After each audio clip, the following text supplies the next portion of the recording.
My book, The Secret to Superhuman Strength, is about my lifelong relationship with exercise as a way of looking at the connections between the mind, the body, the self, nature, and the universe. As a kid, I was obsessed with the bodybuilding ads in my comic books and their promise of invincibility.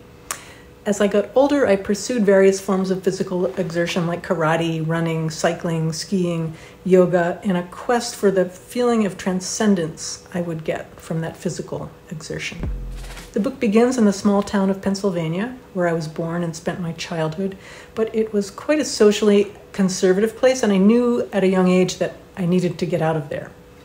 As a young lesbian in the 1980s, I fled to the city, first New York, then Minneapolis, because cities felt like the only safe place. But I missed country life, and at age 30, I moved to Vermont in New England, where I still live today. It's a rural state, but with a more tolerant and open-minded culture than where I grew up. The book begins with my birth in 1960 and ends with the moment I finished writing the book in 2020. It's literally the story of my life, decade by decade, an attempt to chart my personal growth as I move from that childhood state of immediacy and oneness into adolescence when that gets shattered, and then into adulthood when you begin the long, arduous process of trying to get back to a sense of wholeness, but on a whole new level with all the self-awareness you've managed to accumulate, but hopefully with none of the narcissism. The book is a memoir, so the character who most resembles me is, I would have to say, me.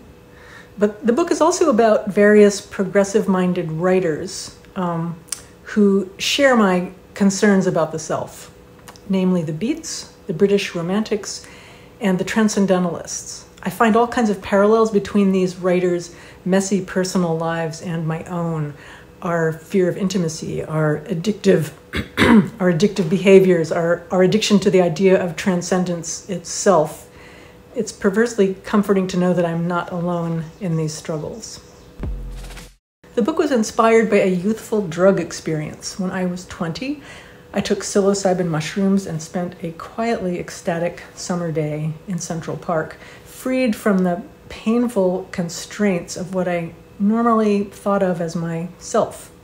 It was the best feeling I ever had, and I've been trying ever since to get it back through meditation, through psychotherapy, through my creative work, and obviously through exercise.